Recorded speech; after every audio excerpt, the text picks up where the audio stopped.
Hello and Assalamu alaikum, everyone. My name is Dara Qureshi, and I am team lead here at MedAngle. I'd like to welcome you all to another episode of MedAngle's live series, It's a Match, a deep dive into Match 2024. Thank you so much, Zara.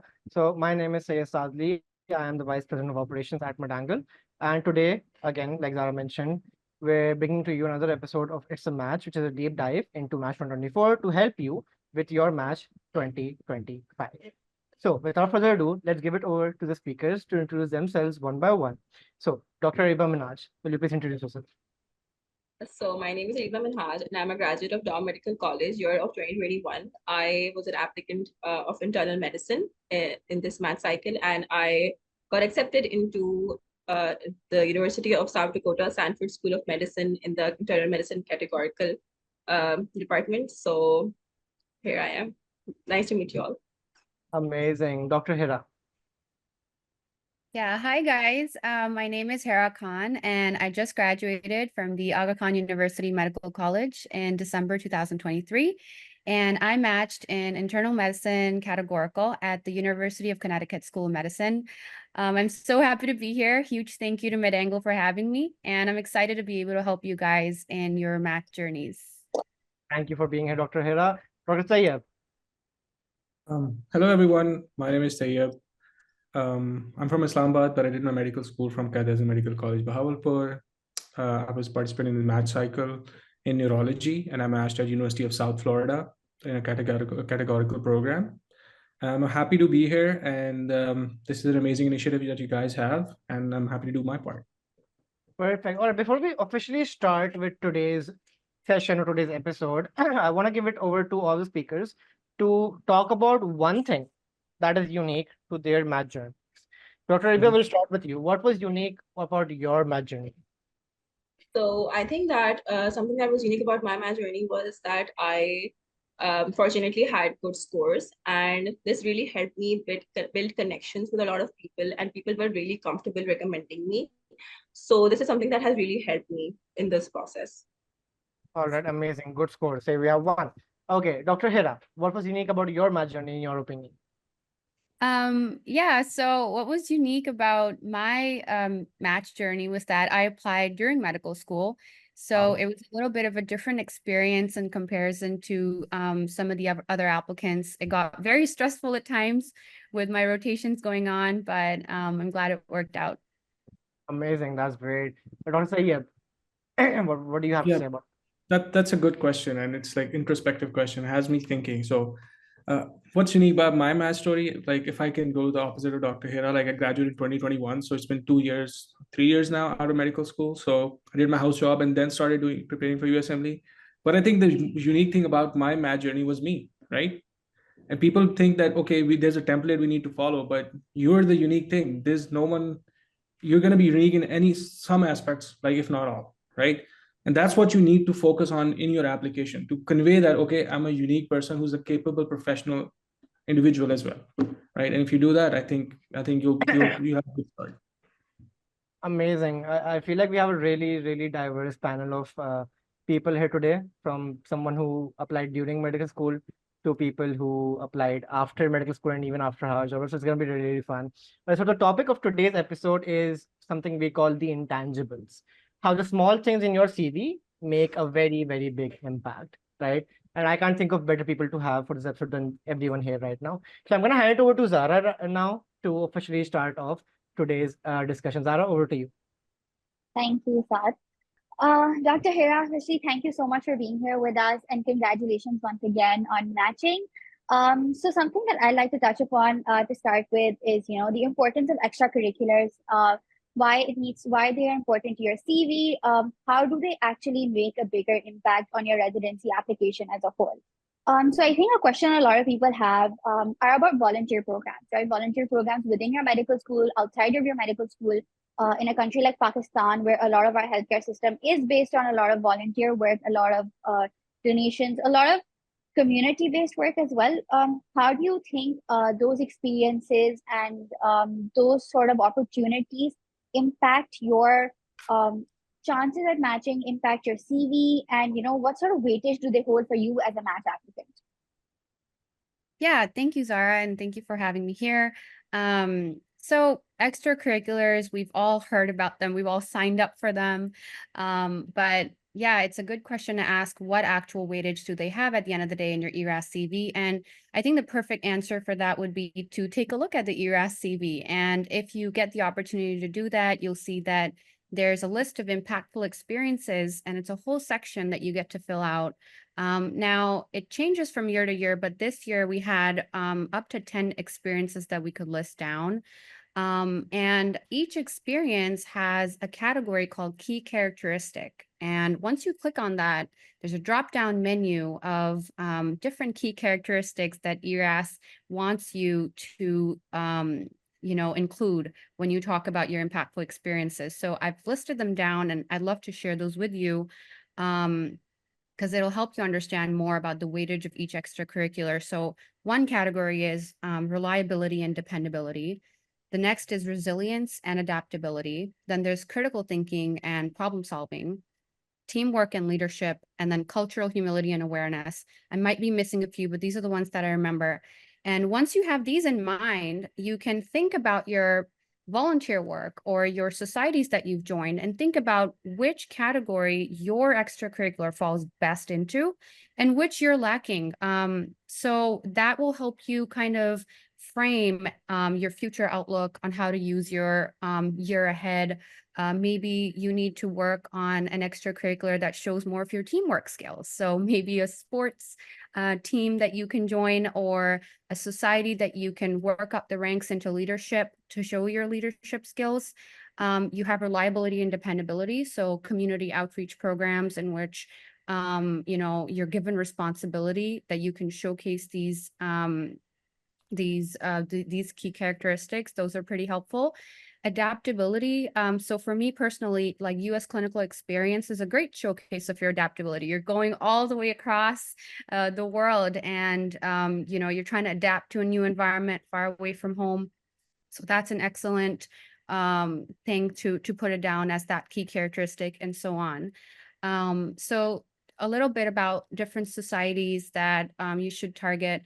So societies which, particularly in my personal experience, particularly those which hold medical camps, so and serve underserved areas in your particular city, those are excellent talking points during your interviews, and those are really good to be part of. I think there's a society called Humanity Initiative, and I'm sure Dr. Tayyib and Dr. Areeba can add on to more societies that they know of. But these societies are really good for clinical experience and to showcase your cultural humility and awareness as well. Then there's certain courses you can do in different societies. There's one in AQU called CCIT. And so that's Critical Creative Innovative Thinking, that they hold workshops free for all. And you can sign up for those. Those can add on to your impactful experiences. And then last but not least, special interest groups. These are super nice way to connect with people and talk about your experiences. And yeah, so if anyone wants to add on to that, that'd be great. So another question I have for you, Dr. Hira, is, and you've talked about all these experiences, you've talked about different categories as well for the ERAS application, which I think really does help quantify things for future applicants, and also not just for the 2025 cycle, but even beyond that as well. So people who are applying for the upcoming cycle or beyond that, it gives them a much clearer picture on what they need to look for, what sort of things are looked for on their CV, on their application as a whole. But how do you think these experiences helped not only build your CV, but helped you maybe in other aspects of your application process, whether it was writing your personal statement or whether it was writing maybe it was during your interviews? How do you think these sort of experiences shaped your whole process as a whole? Yeah, so apart from getting to know a wonderful group of people through your impactful experiences and extracurriculars, there are great talking points to speak about in interviews. Interviewers often picked out things from your impactful experiences and questioned you on those. So it was really important for you to make sure that you put down something you're very familiar with. So for example, I was part of the women's soccer team at AKU, and that was my teamwork. impactful experience. And, that was a talking point that was brought up a lot, what it taught me. So when you list down your impactful experience, you have a small box that you can fill up in which you can talk about what it taught you. And you can go into detail about how it helped you become a better, person, a physician, or anything that you want to concentrate on. Other than that, it can give you ideas for your personal statement. Obviously, it's something that should be unique to everyone. Some extracurriculars you do can really open your eyes as to, a hidden passion you might have. I remember one of my friends who went on a medical camp with me, realized that she actually loved community work. So she started looking into programs that did more of that. And she wouldn't have known that unless she did participate in these camps. So I think it's definitely something that everyone should invest their time in. Thank you so much for that, Dr. Hira. So I know you touched upon like joining the women's soccer team and what that did for you, how that impacted your interviews as well. But something else I wanted to touch upon here is venturing outside of medicine. So, a lot of the volunteer experiences or a lot of the interest groups we've talked about are primarily based on medicine or being a med student, right? What are some things, hobbies, interests, maybe education, maybe businesses that people have on the side that could, help shape who they are and help shape their CV and, of course, eventually reflect in their math cycle as well? Yeah, I think there are a number of hobbies that I have heard applicants talk about, in our breakout rooms during the residency cycle. And for me personally, it was the fact that I learned how to knit. And it was something so small and funny, but it was an impactful experience. I learned how to knit, and I made sweaters for my family members and for my dog. And it taught me patience. It taught me patience. It taught me, a creativity, how many different things I could make. There were people talking about their side businesses, small businesses and startups.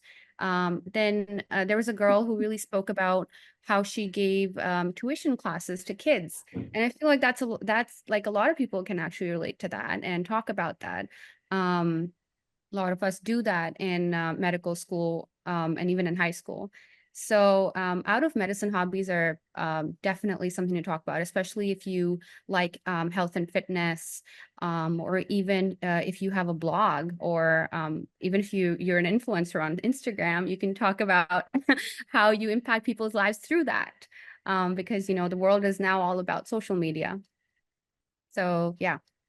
I agree with that 100%. As someone who consumes a lot of social media, I am definitely influenced by a lot of people. So I can definitely see that making a long-lasting impact on your application cycle and also sort of you as a professional as a whole as well. Dr. Tayyab, Dr. Areeba, would either of you like to add anything to this, talking about venturing outside of medicine and having those sorts of hobbies and interests? Yeah, I think Dr. Hira like beautifully said. I resonate everything what she said. And again, like I would like to point out, when we talk about eras, when you try mentioning hobbies, like she mentioned knitting, like I'm glad that you brought up the unique part, because this is how everyone is. Like everyone is unique in their own sense. It doesn't matter what it is, what you learn from it and how you connect it to different parts of your CV. For example, I was applying in neurology, right? So even my extracurriculars uh, were in neurology. And to very remarkably, my interest in neurology stemmed from one of my extracurriculars. In my house job, I started a project to help patients with stroke, give them information and support. And we started Pakistan's first online stroke helpline. So that working in that actually inspired me to pursue neurology. So it can go both ways, right? So again, when I talk to people, is like, why do American graduates like have a number on us?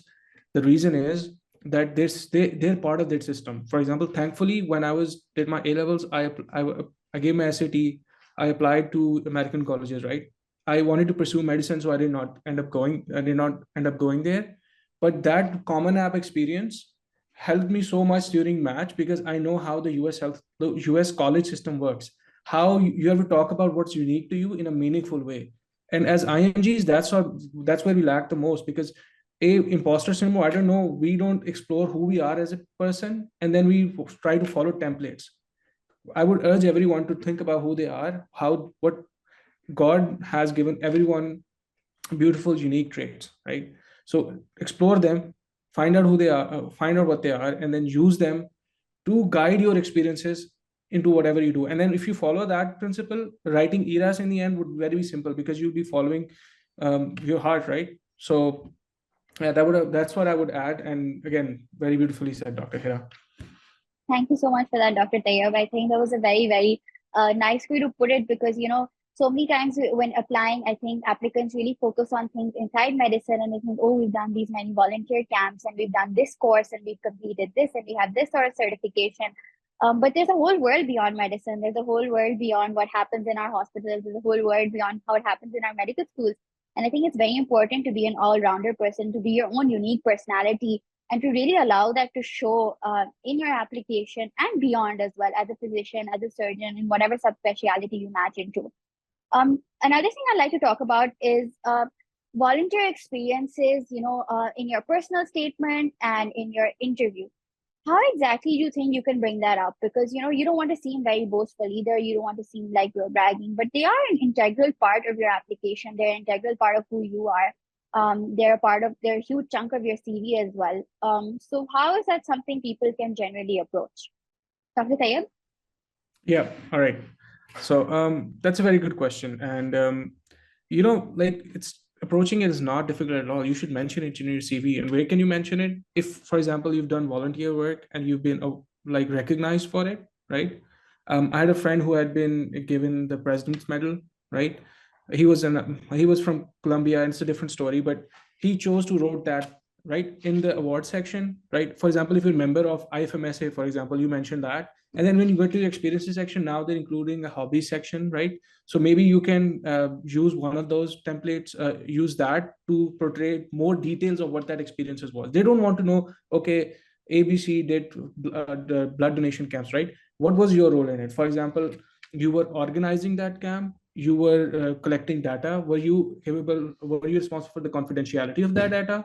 So if it's your description that matters and how much homework you do and how professionally and thoughtfully you portray that. Thank you for that, Dr. Tayyab. So Dr. Areeba, I have a question for you now. And I think during your introduction, I'm not sure if you mentioned this, but you said that you've been working as a postgrad for about 2 years now, right? And a huge instrumental part of that has been your teaching experience. How do you think that shaped you and your CV and your personality and your skills today? How do you think that reflected that? So basically, one question that most of the PDs and APTs ask in your interview is that what have you been doing since graduation? Because it's very relevant if you're into medicine or not, if you're continuing your medicine or not.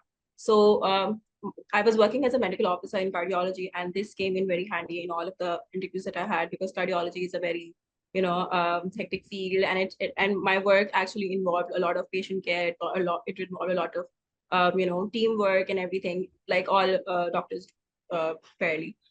So I think that one part of my application, my work that was really relevant was that I was also teaching medical students. This was part of my job, right? So most of the university programs, they have students visiting them, right? So when you interview for them, they want to see someone who's interested and who's intrigued by teaching others and who's enthusiastic about that. So in a lot of my interviews, I did bring this up that I really like teaching. So this was something that I really like too. So, and this really helped me.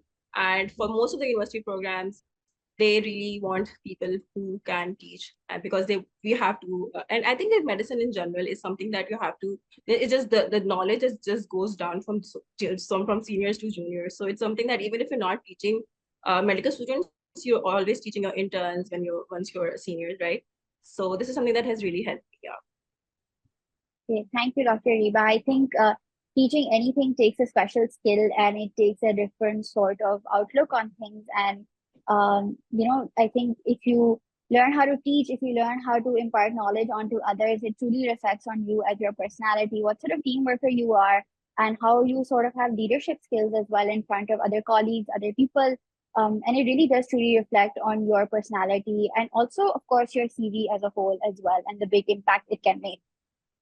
So Another thing I'd like to bring up, and I think Dr. Hira already brought it up earlier, is about sports. And I think Dr. Tayyab, you might also have some input into this. But Dr. Hira, you talked about being a part of the soccer team.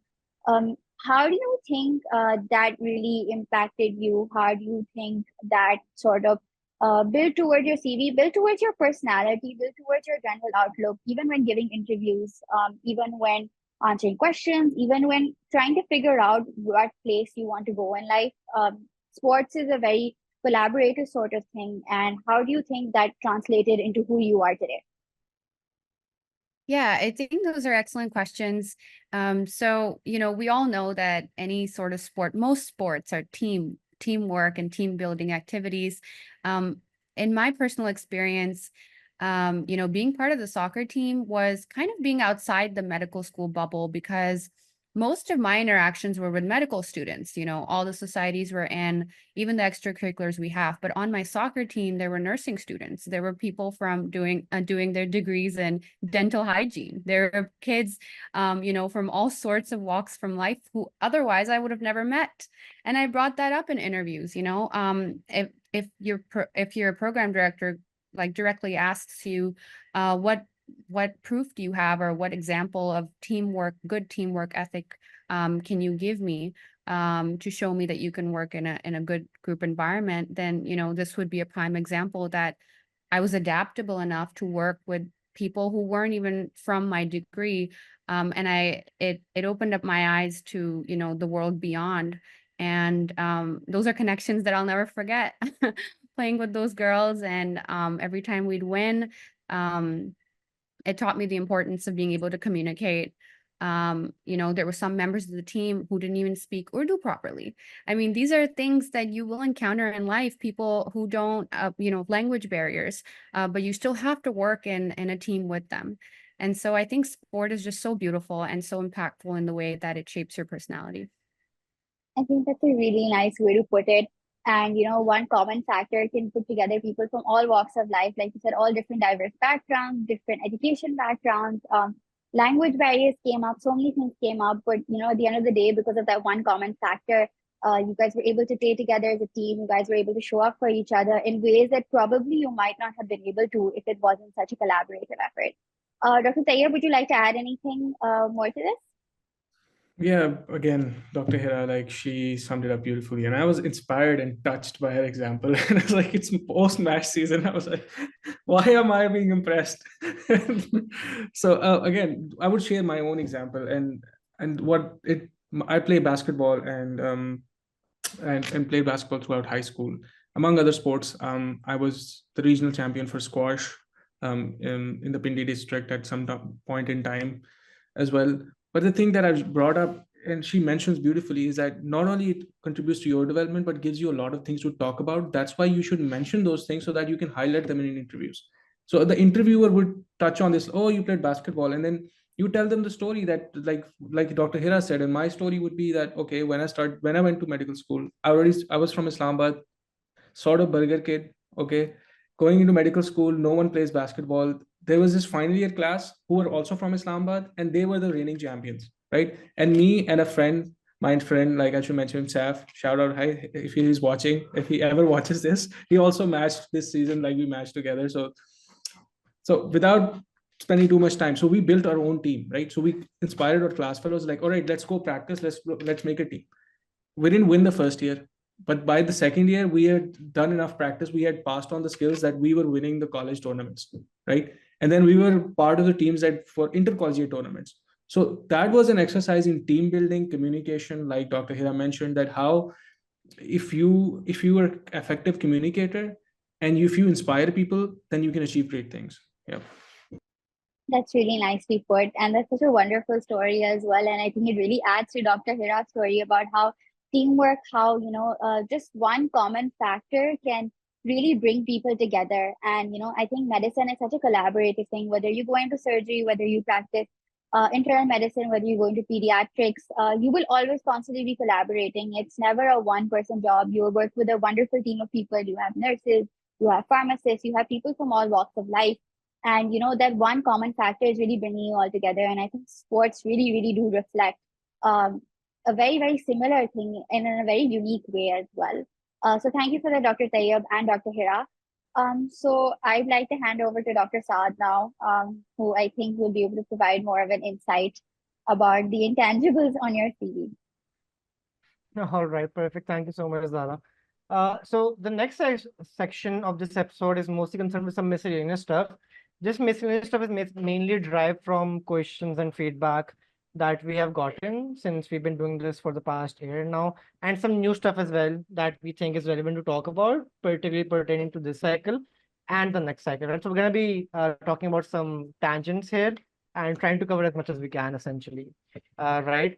So the first thing we're going to talk about here is house job. This comes up a lot, and as someone who is doing house job himself right now and is also going to apply to Match 125, I am particularly interested in hearing the comments of the other speakers here, particularly Tayyab and Areeba, who've done house job as well before they applied to Match. On what do you think are the pros and cons of doing house job before you apply to Match? So Areeba, how about you start? So I think this is very personal and individual decision. Some people do not do it, and then I think it depends on the circumstances of every person.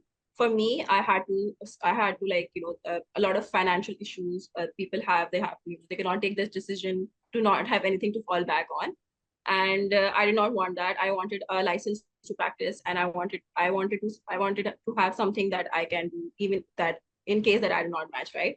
So I think this is one thing about house job. Other thing is that it gives a really, really good perspective on how to interact with patients and how, the clinical aspect of it. I think that my house job really helped me, not even just with the clinicals, but also with my exams. I did my house job in psychiatry and medicine and everything. And, once you're giving step 2 CK, you really, have, when you see the questions, I usually used to think that, oh my God, if this was my patient, what would I have done? Because there's so many questions that you cannot really think about them in any other aspect, because most of the question I don't think they would ever find any answer in their books either. So I think that this is one aspect of it. Other thing is that you can really add to this in interviews, and they really want, because the work that we did in house job is a lot of scut work, but nonetheless it adds value to the person that you are and the doctor that you can be. Most of the program directors, they want to see you as a person. Okay, they do not, the scores are one part of your application, but they want to know how good you are in a team, how effective your communication skills are, and how you will, how you will interact with your peers and everything. So and how flexible you are. And I think anyone who's worked in civil is very flexible. so I think that these are some of the traits that I feel like that goes for not just civil, but for anyone who's worked in any public sector hospital. All of us will be able to relate to the cuts work we have to do. Right?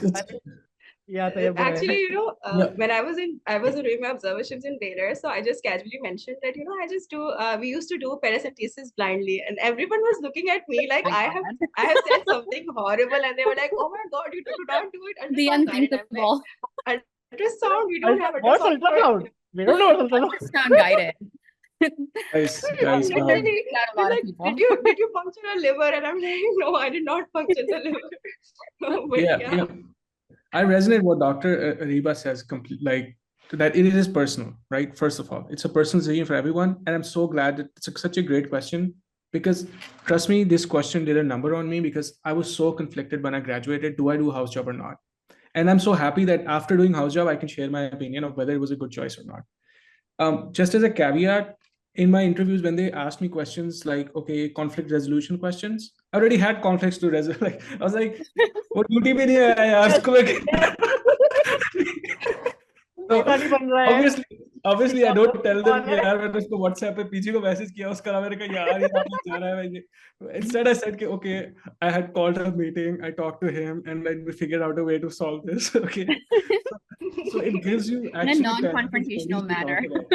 Yeah, and I mentioned earlier that like my extracurriculars helped me choose my specialty. By the time I started house job, if you ask me if I want to be a neurologist, I would be say, "Cut out of here, man! I'm never going to do that." Okay, but when I came into house job, I had patients and I saw the neurologist come in and ye neurological exam, ye findings, or banda kehta, "Yaar, how are you doing this?" And then you read up about it and you say, "Okay, this field is so broad, and I was working in dermatology and I had a patient with hereditary idiopathic neuropathy. And my differentials were actually bullous eczema or something like that. Oh, interestingly, that patient was burning her hands and feet and she had blisters, right? So it's fresh off my step one knowledge horse, I was a bullous pemphigoid, pemphigus vulgaris. And then my consultant asked me, did you do a neurological exam? I was like, I'm working in dermatology. And then Why would I need that? he was like, no, these are not blisters, these are burns, man. Like, look, these are burns. And that actually, like that, both toota hai, and I shattered my perception of what neurology is. I was like, yahan pe dermatology mein mujhe neurology mili hai. And it just started something. So if you're conflicted about what you want to do, then house job is a great thing because it's trial by fire. If we honestly, when I graduated, I thought mujhe nahi pata tha ke मैं इस system में survive कर सकता हूँ. I didn't know if I was a hard worker, if I can work 24 hours a day, right? So that is a litmus test for you. Coming out of house job, you think, चल देखी जाएगी, throw it at me, man, I can handle it, right? Yeah. So in retrospect, that was good, right? But then look at the downside. I could have saved a year of my life, could have given step 1, step 2. I would have been matched last year, right? So this सारा कुछ एक जगह और फिर ये चीज एक जगह, and in the end, when you ask me, I will say it's not worth it. Give you a step 1, give you a step 2, it doesn't matter. Just get into the system, man. Also, one more thing, doing the house job gives you appreciation for how good the US system is. When you're ordering CBC और अगले दिन आके board boy कहता है कि sir जी वो तो test गायब हो गया, वो तो है नहीं उनके पास, ठीक है?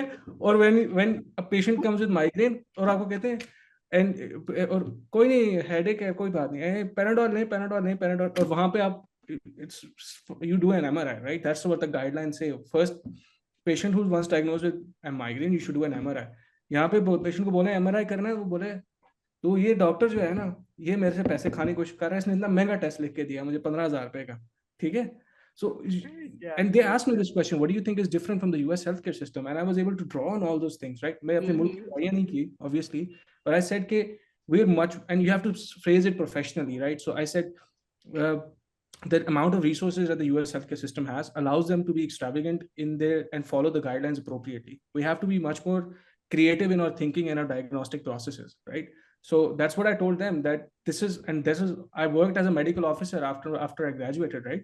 So I had my own patients and I had so much liberty, and it was a burden. I could have done, I honestly wished I did house job again, because when I was managing my patients on my own, I felt like I was in a sea and I was lost. And I had people they were guiding me, but honestly, it took me time to figure it out, right? And that's what I told in the interviews as well, that independent practice teaches you the most, because if you're empathetic, even a little bit, and the patient comes to you and you know that patient's going to come to me on follow-up after a month, and I need to be on top of this, then you'll go back home at 8 p.m., study for your steps, and then look at the patient. Okay, oh my God, man, what do I need to do with he has peripheral neuropathy? I gave him gabapentin, it's not working. Is he even taking gabapentin? If it's not, do I give him duloxetine now?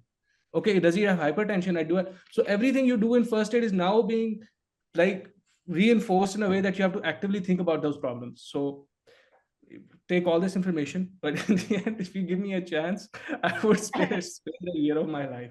That's my perception. I hope that helps. Okay, I Same feel like that many people would agree with you, but for me, I think that I would not have done it any other way. I think the experiences that I have and everything that I did with a very, I made a conscious decisions on everything that I was doing, and I'm very happy that I did what I did. One thing that I want to really add here is that my friends and I usually talk about, there are so many patients that we encounter. We have like impactful like patient experiences, mistakes, and we usually do not remember. So one thing that I want to add here is that if you're seeing a patient and you're seeing interesting cases, impactful cases, you're making mistakes, just document them so that, during interview season, you have something to remember. Instead of thinking about how to make up false stories, you can have, actual patient experiences that you can mention. Yeah, and as for just to add on to what Dr. Tayyib and Dr. Areeba said about house job, as someone who hasn't done house job, there were moments when I was studying for Step 2 CK where I went like, I wish I treated a patient with heart failure independently so I would know the next best step. Maybe I would know this better. And I feel like there was just so much more self-study involved. And that is definitely something that I did think about during my journey, that it would build on your confidence if you actually independently treat these patients. Yeah, I feel like I'm in the middle of all of you here, because I gave step 2 and final year so I can understand where Hira is coming from, where I hadn't treated the patient. And then I'm also doing Haujo so I can understand where Areeba and Tayyab are also coming from. So I just really fun hearing all of you. Yeah, like Tayyab, go ahead. You something? Yeah, one thing I would like to add, I recently gave my step 3, and my house job actually ended up helping me in step 3. Yeah.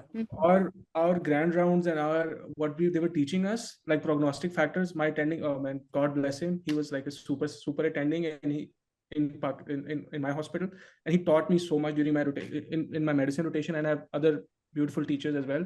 The things they were teaching me, like, okay, heart failure, sodium levels is a prognostic indicator. Keep a tab on that, right? And then I was like, man, why do I have to order sodium level again? Kal to karaya iska. And then now then when I'm sitting there in the exam room and I knew that answer to that question, I was like, man, that really helped me, right? So Yeah. Yeah, some things just stick, Yep. right? Yeah. So Yep. how job, personally speaking, I tell everyone when they ask me, okay, what have you actually learned in house job? It's not like, you're following guidelines and whatnot, especially in public sector hospitals properly. I'm like, if nothing else, I've learned patient advocacy, and Yeah. I doubt it won't help me out somewhere. The way you have to advocate for your patient in public hospitals, I don't think you can learn that anywhere else in the world, frankly speaking. Right? Okay. So just to wrap up this discussion, I think Also, the I take. want to add one more thing. Yeah, Most go of the ahead. US students, they do rotations, and they're acting like interns or people like house when people are doing house jobs. So it's very different than how we are doing it, right? Our fourth, and final year students, they're just going wards for 3-4 hours. They don't have their own patients. They're not following their own patients. This is very different in US. Third and fourth year medical students have their own patients. They make their notes on Epic. They do everything for their patients, right? So I think that this is a very major difference, and for them that's why they don't need a house job, because they're in third and fourth year, they're already doing everything that we are supposed to do in our house job. So we are doing house job, and they are doing that in their third or in fourth years. Yeah, that's a really good point. I feel like especially in some other public, no, sorry, not public, private colleges, even in Pakistan, there are instances or curriculums where There they're is no going to. responsibility. There is no responsibility. Like when Well, I was in Baylor, yeah, I saw medical students third and fourth year, and I was like, this is not something that we did. So I yeah. don't think I maybe there's different in other schools, but for now, I don't think this is the case. Even if we have medical students who are doing nights, and I don't think they have as much responsibility, or even a fraction of the responsibility वो that they're जाते हैं supposed. Seminar room में जाके सोते हैं. That's There, what. I mean, like, I okay, so doing examinations and presenting patients is one thing. US medical students, they form the assessment and plans, they assistant procedures. They're doing everything an intern is supposed to do. So I think that it's very different for us and for them. I think for us as also medical students, like हमें history like लेना सिखा देते हैं और वो Exactly. कहते हैं कि ठीक है आप Exactly. differential diagnosis बना दो, right? And we'll do Yeah. that. But उससे आगे what do you have to do for that Yeah, you patient? never We come have to no idea. assessment and plan, We right? and a lot For of them, times they have independent patients, and the resident does not pitch in unless the student has already given their whole assessment on the patient. So this and I is very think different. a lot of times we don't even see the same patient twice. Like you go take a history of a Exactly. patient, Yeah. right? If you're like say like in clinic and you in the OPD and you take a history of a patient, and the next day you come and you present Exactly. that history, and then that's it, right? That's the end of the Yeah. story. You'll be like, okay, if it's a pediatric patient, for example, they'll be like, "Haan, theek hai, this kid has chicken pox, right?" And that'll be it. You'll be like, okay, yeah, this is the treatment What the happens doctor next, wrote you for never them. know. You never know. You never know what happens. And I feel like that there's this huge chunk of our training, and like Dr. Tayyab mentioned that, a lot of his house job skills were also came into factor when he was, started giving his step 3 as well. And I think we as med students, in Pakistan, our experience is very, very different. It's not as hands-on. It's not as holistic as it is maybe in the US. Yeah, definitely. So again, like I said, right, guys. So there's a lot of different opinions about how job doing it, not doing it, and we have all kinds of people here in this panel tonight. Right. So the takeaway I think here is that it's an individual decision. It's a very personal decision. I know I have my reasons for doing it. I know Areeba had hers, Sayyab had his, and Hira has hers for not doing it either. Right. Similarly. So there's no right answer for the audience. Generally, everyone who's listening in, there's no right answer to this. Right. It is your decision and you have to decide, right? So let's segue into something else that is, I would say, unique to one panelist here, Dr. Hira. So this is something I'm very curious about myself as well. Applying in fifth year of medical school. That's not something you hear about in Pakistan, right? I don't think I've ever seen any person do it apart from AQU medical students. Because if I talk about from my medical school perspective or other public medical schools, we're not allowed to even consider it in final year, right? Because we're going through our exams and whatnot, and they don't even support us in getting certified. So I'm really curious, how were you able to get certified without having your degree, and how are you able to apply while being in final year? Let's talk about that for a bit. Right, of course. I have been receiving a lot of questions about this as well, so I'm happy to help anyone who's interested in applying fresh. So there are a couple of things that come with applying in fifth year, which is that you need to start very early. You need to start thinking about it in third year, because your timeline will be impacted and will kind of be compressed in comparison to people who take a year or two after after graduation to apply. So getting your step 1 and 2 done early, that would be key. But in terms of being allowed to apply, you just need, out of the things that you need to apply for the match, you don't need to have a degree in hand to apply. I think that's a common misconception. You need your step 1, your step 2, your OET, and these are the pathway requirements. You need to be, and as far as being a student, you need to be enrolled in a medical school. So you get your, so AKU had to reach out to, ERAS and ECFMG and verify that I'm a current student. And no, I was not ECFMG verified when I applied for the match. You do need a diploma for that. That is the one thing that you need, Yes. that I did not have. So as far as ECFMG certification and how it weighs in, this has always been a mystery. So in my personal experience, and that's the only experience I can speak from, I did not really get impacted by that. I still got wonderful interviews, and I wasn't targeting any of the institutions that have that particular filter on. But again, I will say that with caution. If you are someone who's applying to a certain program that uses ECFMG certification as a filter, then you might not even, your application might not even be seen, or it might not even get seen by the program director. So that's something that you need to be cautious about.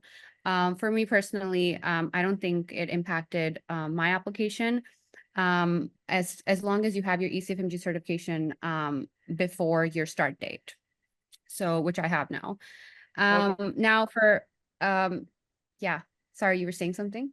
And I'm just saying that makes sense, because there was a confusion that I had as well.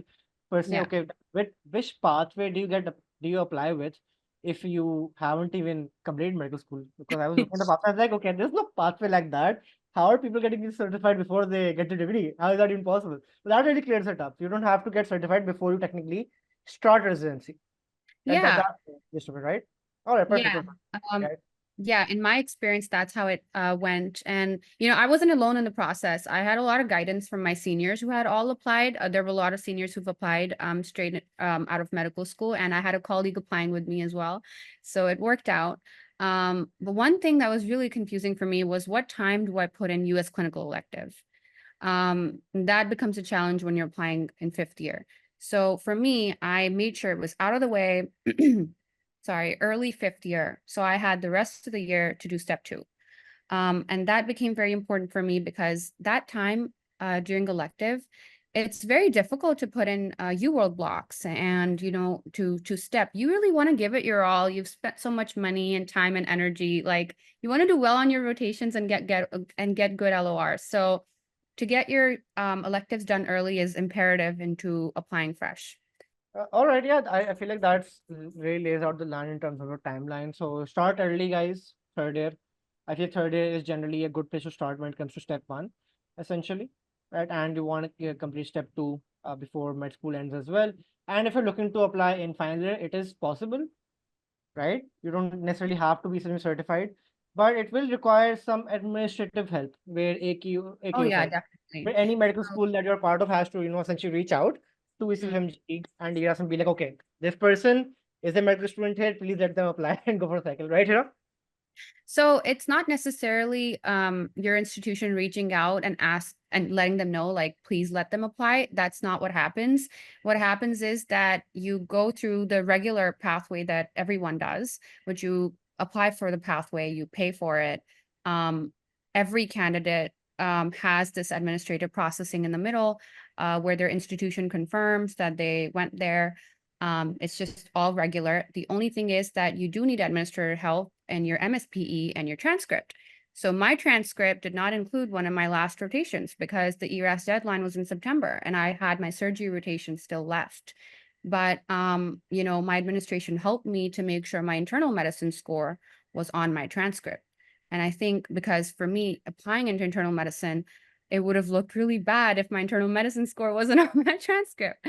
So yeah, and as far as your MSPE, you know, your institution has to make sure that it says currently enrolled or in process, just to and the program directors are you know, aware that kids can do this because their own students apply in 4th year as well. So they are familiar with students applying.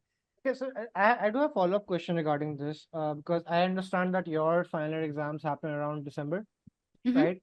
So you can get you get your degree by what, January or February, yeah. February, right?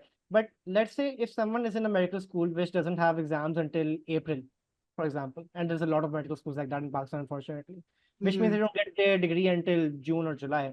So people like those in final year, they can't apply for a cycle, right? During final year. Technically, so if you receive your diploma in July, I mean, most programs start intern year around that time, June, July. So that would, it would not be, I don't think that would be possible. Yeah. All Maybe right. Amazing. Yeah. That was definitely one of the most popular questions we've had. Yeah. Okay. So guys, if you want to apply in your final year of medical school, ensure you join the right medical school. First of all, that's the first step. So it Make goes. sure you're from Make sure you're Make from. sure you get into AQ. make sure you get into it. Yeah. I think I if would you would get disagree with into that. AQ, then you can apply in I- final Tayyib year. also disagrees. I want But to I hear Tayyib. wasn't aware that a lot of medical, like most medical schools, they end their year in July. I didn't know that. No, it's mostly like what's happening since COVID, right? That a lot of medical schools, and I do mean a lot of medical schools in across Pakistan, they're having their exams later than earlier, right? For example, if I talk about my own final exams, I had them go all the way till the middle of March, and I got my degree in June. So it wasn't even an option for me to consider, okay, maybe, Saj, you could apply in final. No, I was like, not happening. My university will not support me with this, so let us not even think about it. And this is true for a lot Also, of medical schools. so But Tayyib like also disagree. Sorry, yeah, I Areeba. think, oh, sorry. Yeah, go ahead. Go ahead. So I also thought, I don't think Dow does a huge favor on us by giving us Oh, it doesn't. MSP after graduation. Before graduation, I don't think they can do that. I Yeah. mean, like So nuances to every system, we'll have right? to die. We have to sacrifice ourselves for Dow to do that. Definitely. I Tayyib, would talk about sorry for cutting you off. I would talk about my college, and it's been a recent trend, but I think over the past 2 years, people in their final year have applied and gotten in from my school, Qatar Medical College. wow. And the portal, I think, like Dr. Hira said, like it's not like you have to request anything. There's a portal that they have with the college, and they do it themselves. We have a administrator there called Ahmed Bhai. He's a very nice person. He's a very Sharp kind bhai. person. He's always ready to Shout help out you. to Ahmed Ahmed Bhai. Bhai, shout out, man. Ahmed bhai, we love you. So he's always willing to listen. So it's a government institution, and they थोड़ी सी करना पड़ता है कि please कर दें, but he's ready. They do the work in the end, and then they help you in any way they can, and they upload their stuff, and we don't even have to remind them कि यार वो आया email आपको या उसको करो या उस पे वो हमें पहले ही We all वो need कर an Ahmed Bhai वो in our road check lives. करते हैं उसको कर Yeah. देते हैं. They do it themselves, yeah. So Very- Shahab Bhai को that's इतने what I messages remember. करने पड़ते. We have to text we so have many Shahab times. Shahab Bhai, right? I hope Shahab bhai does not see this podcast. Sorry, Shahab. We love you, Shahab bhai. Good thing you But- both are done. but generally, so from what I'm understanding from this conversation right now is that it's not just some private medical schools, but now even public medical schools are opening up to the option of applying while in final year. So everyone who's watching, this definitely something you want to consider, because now that this information is out there, things are going to get competitive even more. No, I've seen a trend. More like third years have been reaching out to me from colleges, like, what do I do and when do I start? I want to apply straight out. So, I think if you get your timeline right and if you have someone in the admin on your side, I think you can pull it You off. just reminded me of an anecdote. Maybe it's like lighten the mood. Like I think जब भी government medical college had the merit list of I think some time ago, and I was in the match cycle, and then there was this guy who was making his merit list to get in a government college in Punjab. And he texted me on Instagram like, oh, I'm thinking about Nishtar and QMC and I want to do USMLE. So how should I start now? I was like, Yeah, we Yeah. get that. We get what are that. you talking about? my Then God. First now years are about like, like learn how to first walk years and are then like, run how come to with run. step It's, I one, mean, then it's I very good that you're how doing do it. we do this? You can see It's Yeah. very this good you're with thinking about first this. aid, just Yeah, walking but around. I get think it's gone also from because and step then one is now let's pass talk and about fail, it. so people are more comfortable giving it. Before it was For Definitely. sure. board, so everybody was very scared of attempting it. 100%. Now everybody's like, just pass and It's fail, just give it. yeah, so this competition has grown so exponential. Like if I put into perspective, You right? just lost your arm, but that's okay. I lost my arm. Okay, my arm is back. Very good, very good. Yeah, so That's I the was sacrifice you talking- made to the step 2 goals. Yeah. Okay, finally, match. That's done. All right. So when I gave my step one back in my third year, I was the only person in my entire batch to have done it. And I was, from to the best of my knowledge, also youngest at that time in all of Dow history to have done it. Right. But now I personally mentor at least 20 students every year in third year, just step one there. Add that in your CV. No, I definitely can add that to my CV, right? So that so we Teaching have experience. teaching experience, right? Mentoring. So we have seen an exponential growth trend, and to all the viewers right now, the audience out there, the reality is this will only get harder as things go forward, right? So it is good to start thinking early, but if you're in first year, obviously, like Ayub said, learn to walk first. Will help you run. We will help you run, okay? But learn to walk first, right? So there's that, right? So we're gonna wrap up this conversation or this segment with that, and we're gonna move to something else now. So there's a lot of questions about, and I want this generally, anyone can answer this, about applying to MASH without research and without USC. What are our thoughts about that? Who wants to go first? So I know a few people who applied without USC, and two of them matched, one in internal medicine and one in pediatrics. They both soaped, but this year soap was so miraculous for Dawai. Almost like a lot of people who didn't get into the main match, they soaped in pediatrics mostly, but some did get into internal medicine. So a lot of people, a lot of my batchmates made it to soap. I know one girl who had no USCs, and then she soaped into pediatrics in a good university hospital. And then I know another guy who was a junior who did not have any USC, but they both had good scores, but they do not have a USC. One thing unique about them was both were working for a US based organization. I think they were doing the what do you call it? Scribe jobs. Scribe. Scribe, Scribe, medical yeah. scribe. They were doing a scribe job, yeah. I know Uh, both people you're talking about, so yeah, they were scribing, yeah. Yeah, I'm sure you. Yeah. So, but I think that's really great for them to have soaped without USCs. I mean, I think that's really great. But otherwise, USCs are very important because most of the interviews they ask you how was your experience like? How do you differentiate it from your experience back home? What did you learn? What did you find unique about your USCs? And I think USCs were a topic that were brought up in almost all of my interviews. I would add to that. That's very amazingly said. Like I would put an asterisk and say, if you had no other option and you were not able to do research or USCE and the match is going to come, apply anyway. 1% chance is greater than 0% chance. Okay, so it makes sense. If you have the money, do it. But don't be like, okay, If you have the I have an money, option. If you have the greater money, if you have the money, if you have the money, greater Yeah. emphasis. I have the- Yeah. that's why there should be another asterisk. Disclaimer. right? In bold, red, all So- over for everyone to see. Yeah. Another thing that I would say is like when I talk about match to my juniors or people I mentor, it's like I describe it as pillars. I say it's 5 pillars. The first the biggest pillar, the biggest foundation, you score. That opens the door, right? And now you have to get in the door. And your USCE, that's another pillar. Your research, that's smaller pillar, but it is a pillar in itself. I think I explained here or earlier that the concept behind research is that it's a requirement by ACGME to have one scholarly activity per year. So if you're not doing any, that's a headache for the program. And the more the merrier, because the more you do, the program is going to get more citations, it's getting more funding, right? So that's the reason behind research. And then there's intangibles, right? So what are the intangibles that we're talking about today? Like extracurriculars, personal statement, how refined your ERA CV was, right?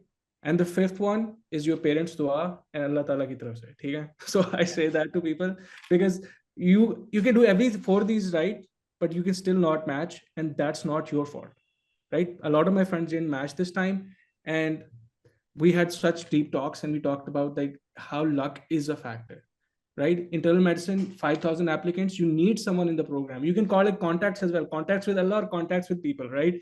So if you have someone in the program, you ask the program, read this guy's CV. Then your CV needs to do the talking. If your CV cannot do the talking, the person needs to be a bigger power in the program to get you the interview, right? That's how the maths works, right? So in all of these, why would you hurt yourself by not completing one of those pillars, right? So if you can, do it anyway, but don't let go of an opportunity. Asterisk if you have the money, right? Makes Yeah, and sense. I definitely want to add on to that, what Dr. Taib and Dr. Areeba said, because I feel like research has just become such a toxic culture these days. I I mean, agree. Yeah, it's it's completely suffocating at this point. But the reality is that my USCE was brought up like much more than my research during my interviews. And I know it's specialty dependent. There are certain specialties in which having more publications is favorable. But as far as internal medicine is concerned, because I can speak for that, one of my colleagues had 18 publications and my other colleague had one. They've both matched into university programs. So at the end of the day, if you can really talk about that publication, if you actually wrote it, nowadays we have people who just tagging along as last authors. Really, it's not that impressive. And you should really think about how put that research project down that you can talk about, that you had interest in, even if it's nothing to do with your specialty. And I really want to put that out because a lot of kids are getting into the pressure of, I want to do gastroenterology, so now all my research has to be in gastro. It really doesn't. You need to show people, you need to show program directors you can do research. So you need to show that you can write a manuscript. So I think that needs to be said, especially to like, Yeah. I think that I would anything that just you add in your CV, you should be able to talk about it. I think that they know who's bluffing and who's not. I think when they have the experience to catch that. If they'll you're writing catch you something out. in your They'll catch you CV, out. It's just like you yeah. should be able to tell them. Otherwise, you haven't done that. It's just like That's your just how examiner it in the Viva. Yeah. So Yeah, you yeah, Yeah, cannot exactly. outsmart the professor, man, and you cannot there. outsmart. If you're being dishonest, you will get nervous or you will show it Mm-hmm. somewhere. And Hira brought up a good point about how toxic the culture and research has gotten. It's not about the number of publications, okay?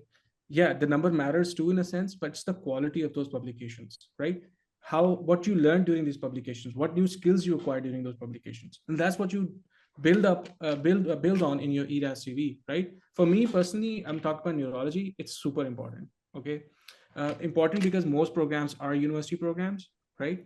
And neuro and NIH funding, like there's a huge amount of NIH funding in neurology, so programs want a piece of that.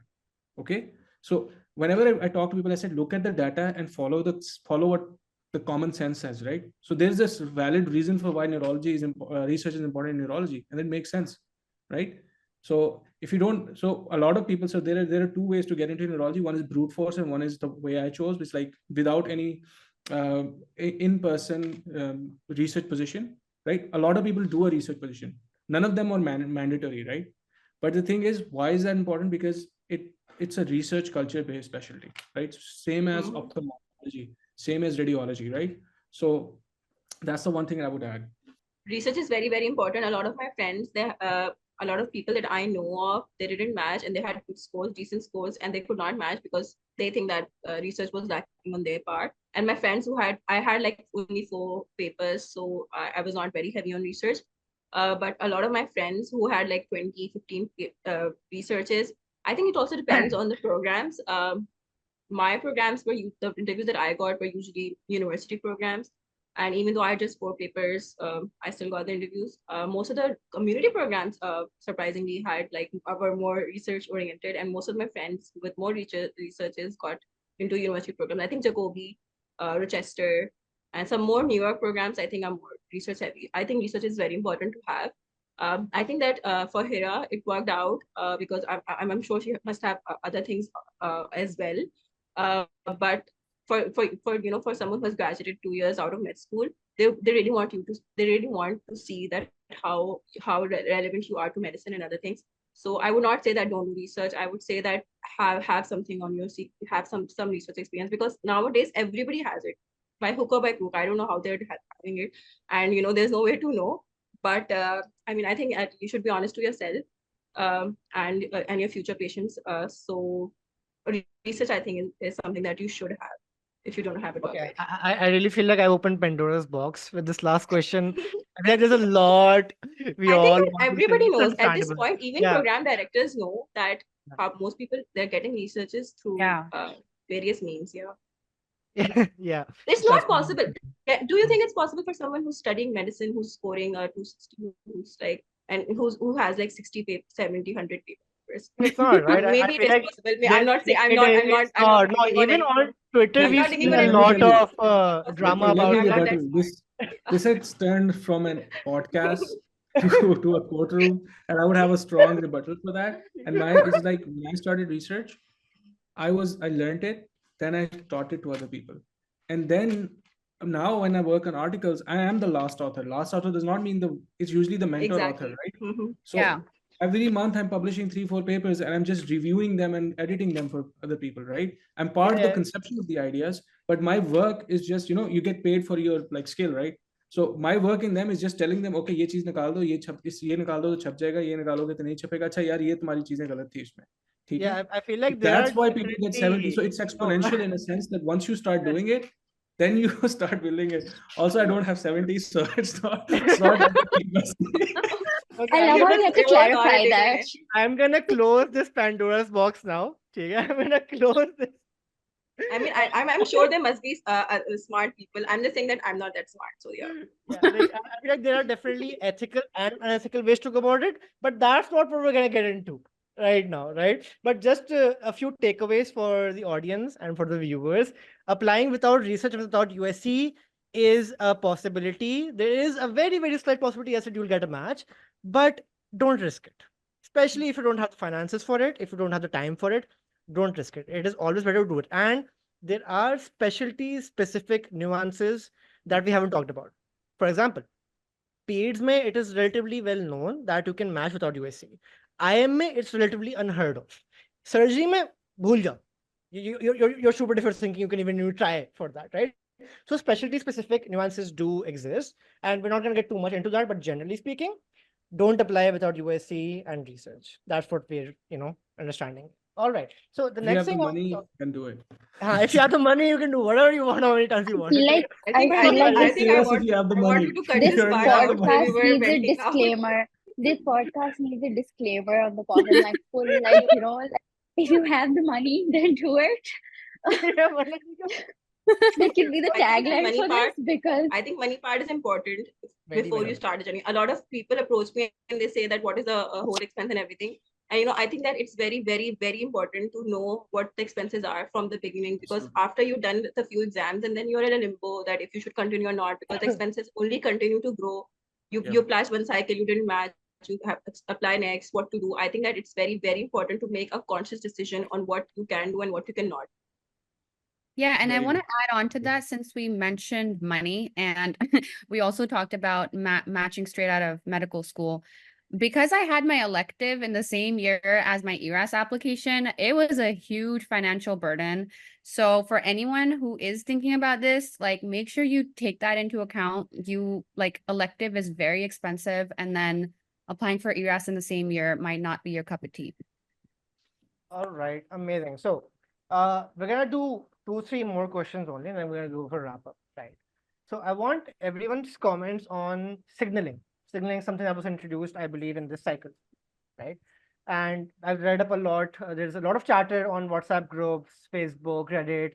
Signaling, where to signaling is a scam. So, what do we all think about signaling? Just briefly, if you could tell our experience with signaling. Hira, why don't you go ahead with signaling? And then Tayyab. Oh, I think Dr. Tayyib had his hand up. Okay, So Tayyab, I know my opinion is going to be controversial. That's why I wanted to get it out of the way. Okay, you go ahead. Tayyab, Go Tayyab, ahead, you go ahead. Right. So signaling, I ended up long story short, I ended up matching where I did not signal. Okay. How did I choose my signals? I was very realistic about them. I was like, my mentor was telling me you have extremely good credentials, signal Duke, Harvard, and those kind of things. And I was like, no, I'm itna nahi hoga mere se. So I signaled places like JFK, Albert Einstein, right? So And again, I got those interviews after I sent them letter of interest as well, right?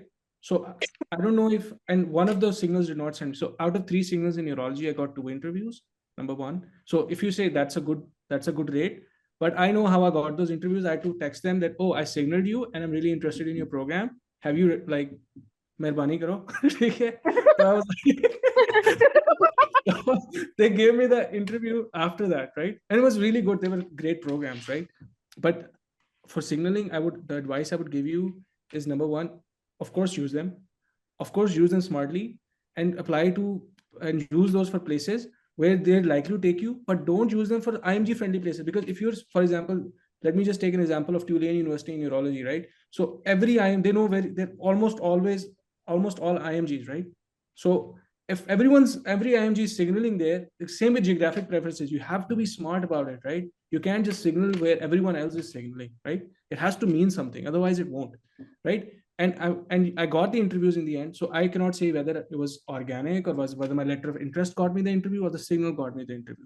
But in the end, I did not rank them, and I got way better interviews than places I signaled for. So maybe my mentor was right. I should have signaled the really good places, but yeah, that's my opinion. Maybe it's a bit controversial in some senses. Yeah.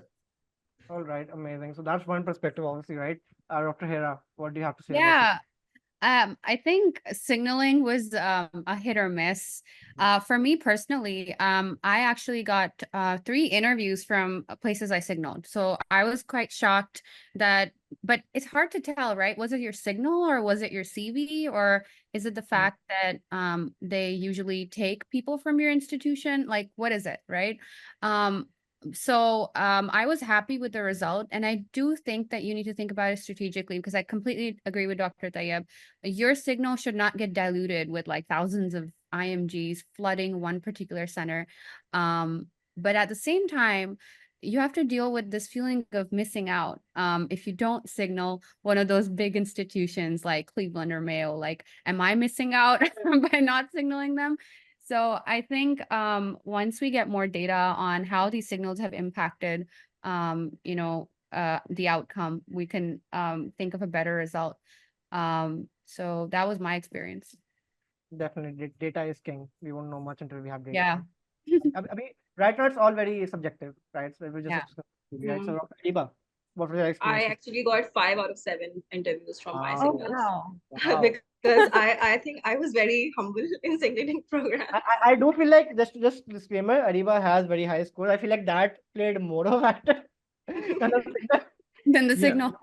Yeah. I think what the takeaway, sorry if I'm butting in, is the takeaway is that if you have the CV for it, your signal will work. If your CV is not good, the signal is not gonna work. So Yeah. that's the right takeaway from it, right? So one program that really shocked every of the Dawite was Homer Striker. Homer Striker took a lot of Dawites last year, and every Dawite I know of, I think most of the Dawites, like, they signaled Homer Striker and they did not interview. I think I don't know, I think 1 or 2 maybe, they did not interview any Dawite despite of the signals. So this was really, really disappointing, and everybody was shocked and everybody was very disappointing of wasting their signals. I think Jacobi I signaled, and I think that I did not have the researches for it, so I should have been more mindful and I should not have signaled it. I think that you have to be very again, you have to know that your credentials match the credentials of the people that are already in the program. I know that South Dakota takes high scorers, so I signal that. I knew that University of Oklahoma and everyone, university programs usually are preferred people with that CV, right? And also, I would like to add that I had recommendations in those programs too. So I only applied to 130 programs because I did not want to waste my money on those on programs that would not take me otherwise, right? For programs like Harvard and everything and Mayo, and I don't think I even applied to those programs because I knew that I would not get it. So knowing that, your limitations in order you say Aukat is very important. All right. So a lot of perspectives here about signaling. The other thing I want to talk about very briefly, let's touch upon that, is something introduced in the last 1 or 2 years as well, called IMSEL, the Internal Medicine Sequence Evaluation Letter. So there's a lot of chatter about, okay, do we get an IMSEL or do we get, I think it's a replacement for what? It's a replacement for the LOR. MSc, Letter. for the LOR, for the LOR. Dean's LOR, right? So what's the difference exactly? Should you go for a Dean's LOR? Should you go for an IMSEL? just generally some thoughts on this. I think Areeba, want to say something? Go Mhm. ahead. Yeah. Yeah. So last year, everybody was very, very worried that what is this new thing? IMSEL is basically a internal medicine sequential evaluation letter, and it's a very long document. They have, I think there's a document already that exists. It's a very long document that has to be filled by someone who has worked with, who has supervised you for at least 3 months. And it can be filled, people say it can be filled by someone from internal medicine or allied. It has a lot of, objective measures. But I think for me, I got it filled from my head of department from cardiology, where I was working for almost a year. I think it was a really, really a miss for me, because I don't think anyone in their sane mind would go through that document, because it's so long. It's so long, and it's like just I mean, it is objective, but I don't think anybody would want to go over that. Almost all of my interviews talk about my LORs, and they said that's really good. They talk a lot. They talk very good about you, but no one mentioned IMSCL, because I'm sure no one even opened the document, just seeing the length that it had. So I think that it was a miss. And there's only one program that actually required IMSCL. Most programs do not require IMSCL. So it's okay if you leave it out. For emergency medicine, it's very important to have an EMSCL. But for IM, I'm pretty dead sure that I think that this year also you can just leave it out and not worry about it. Okay. Any other perspectives on this, Dr. Tayyib, Dr. Hira, if you guys went for I IMS? never made it, so my perspective is I don't know what it is. Okay, that's your perspective. Good. Oblivion is a blessing. That in itself is a perspective. But yeah, my point of view is a little different. So as soon as the IMSCL news came out, so AKU made a template of IMSCL and it was adjusted to our rotations because our rotations are a little different to what the American system is. So now we had an option. Either we would go for the department chair's LOR or the IMSCL. And after looking through the IMSCL, I saw that there was a part that said, that included your overall marks. Comments from the, yeah. Yeah, and I thought like, I barely have time to get most of my stuff together. This is not going to work out. So I went with the chair's LOR and it really didn't make any difference. I don't know how it will be in the future, but as far as this cycle, I feel like, no, it really didn't matter. Okay, all right. So takeaways, IMS is something new and we do not know enough about it to comment right now objectively. But subjectively, the person who did use an IMSCL, they matched, and the people who did not, they matched as well. So well and good, right? So Like, we don't have IMSCL in neurology, first of all. And secondly, what I would add is I used the dean's LOR, but the house job helped because he was the dean of medicine and I worked with for him 3 months. And I put in the hard yard. So he wrote a very personal, I was very struck by what he wrote about me. And because it was not just medical school, I was his You saw the house LOR. doctor as well, right? So he was like, this guy is fantastic, right? And I was like, this is the Pakistani professor writing about me. And I was like, kaise? And then that's another perspective on house job, like, circling back. Yep. Yeah, I think LORs are very important. Most of the programs they read, for most of the when I actually read my LOR out loud, because I had no idea what it had written, and my preceptor didn't show it to me, didn't tell me anything. So he they were really impressed by the LOR. I think LOR is very important. So moving on to the last few bits for tonight. So my last question is directly for Dr. Areeba, and I just want her to share her perspective generally on how MedAngle shaped her journey throughout the match and before the match as well. Because so among our panelists today, Dr. Areeba is someone who has been a part of the MedAngle community for a long, long while, and we're really proud of her for what she's done and for everything she continues to do as well. Right. So, Dr. Areeba, would you like to share how MedAngle shaped your journey for the match and even before that as well? So I think that MedAngle constitutes a major part of the person that I am, not just academically, but even just the personal traits that I've adopted throughout my years as a member of the team. I think the teamwork, communication, working on Zoom, everything has come in so handy, and just interacting with people in general who you do not know, other than just meeting on Zoom. I'm like, there's so many people I've never met, like from Dubai and from other areas, and I would never meet in my life most probably, but I just have a very good connection with them. It helped me.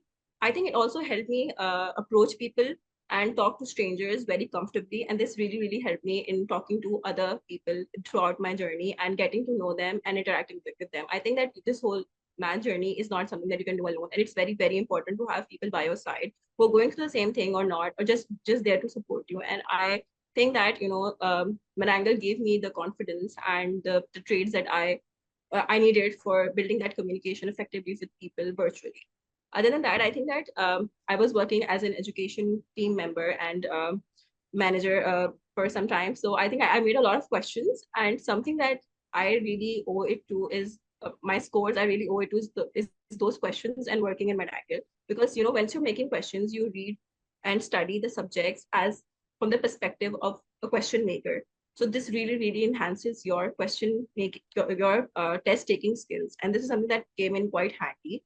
And I think that most of the exams that you do, their knowledge is one aspect of it, and question solving skills are just another aspect of it. And most of the time, knowledge cannot really, you cannot read every book on earth, right? You cannot just do the medicine is just so vast. You cannot cover it, and that's just how it is. So a lot of times you have to be smart about your questions and about your answers. And when I'm working in MedAngle gave me that, edge that I think that really, really. Other than that, I think that when I joined MedAngle, I never wanted to pursue USMLE. And I had no, I mean, like, I think other people were doing it. I was like, no, I want to stay here and I'll do that.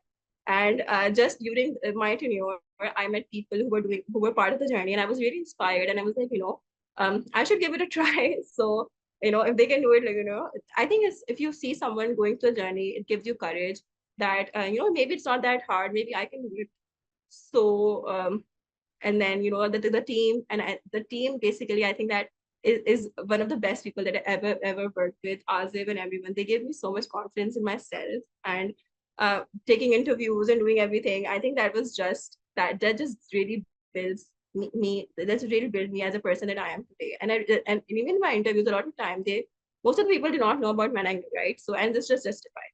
So they would usually bring that up, that what is MedAngle, what did you do, what was your role in it, and the leadership skills, the teamwork skills, the communication skills, and everything else in general, the people. And I think when I was studying for step 2, there were most of the people from MedAngle were with me studying, and they were not taking step 2, but they were studying together. So, and the members, they really helped me whenever I approach them. Everybody, they just help in whatever way they can, and I owe it to this and I think that I'm very, very blessed. And I think that it was just one of the best things that has ever happened to me. And I'm really, really grateful for everyone in the team for helping me throughout. Thank you so much, Areeba. That was really wonderful, the recount you had. So we're gonna wrap up things now. So before we officially end, to all the speakers here, thank you so much for joining us. It's been lovely speaking with you. For all the MASH 2025 applicants, I would like all of you to give maybe some word of advice or some word of motivation, if possible. And yeah, and then we'll end at that. So Dr. Tayyab, would you like to go first? Yeah, first of all, thank you for having me here. And it was a lot of fun. It was just us. I felt like we were just buddies talking and just sharing our age-old wisdom. And for the match applicants, I'll just say two things. First, like false, like just say a sentence like fall 7 times, get up 8. That's it. That's what you should live by and be consistent. Perfect. Thank you so much, Dr. Tayyab. Dr. Hira. Yeah, thank you so much for having me here. It was so nice to meet all of you, and the work you guys are doing is just phenomenal. So for anyone who wants to apply for match, I think in this day and age, my advice would be do not compare yourself to others. It is so easy to be like, uske UWorld ke block mein ye score aa raha hai, aur uske NBME mein ye aa raha hai, I must be behind. But no, you're not. Everyone has their own timeline, and if you keep at it, you will achieve it. Dr. Areeba. I think Dr. Hira makes a very good point. Everybody has their own timeline, and I think that if you go to this, and most of the people, they say that I'm late, I'm like 1 year out of graduation. I think it's already too late. And I'm like, everybody has their own timeline, and everything happens the way that God has destined it to be. So you don't have to worry about these things. Nobody, I don't think anybody has it perfect. Everybody has had their share of struggles. Nobody can come out and say, oh my God, I just went up and took my exams and I matched. Everybody has had their struggles. Just because you don't know they had those struggles does not mean that they did not exist. So other thing is that I think that everybody the mantra that I follow is that I have to give my best and leave the rest to Allah. That I will do whatever I can do, instead of complaining, "Ye hua, ye nahi hua," I will just do what I can, what is in my power. I will just do that, and then leave the rest to God. So this is what makes me content, that I did my best. At the end of the day, I would not have any regrets that, okay, I did not do this, because I know that I tried my best. So I think you should try your best and then leave the rest to God. A lot of things are out of your control, and things do not really work out like the way we want to be, but they work out the way God wants it to be, and it is always, always, always in the best of your favors. A lot of wisdom among these three panelists and a lot of takeaways for the audience and for those of us who went unmatched this year or who go unmatched even next cycle. Remember, it's only delayed and you're not defeated. Okay, don't forget that either. Right. So thank you so much everyone for tuning in. This is MedAngles. It's a match series. And we'll be coming out with many more episodes. So please follow us on our social media, which is Instagram, TikTok, X, Threads, Facebook, and of course, subscribe to our YouTube channel. Thank you so much and Khuda.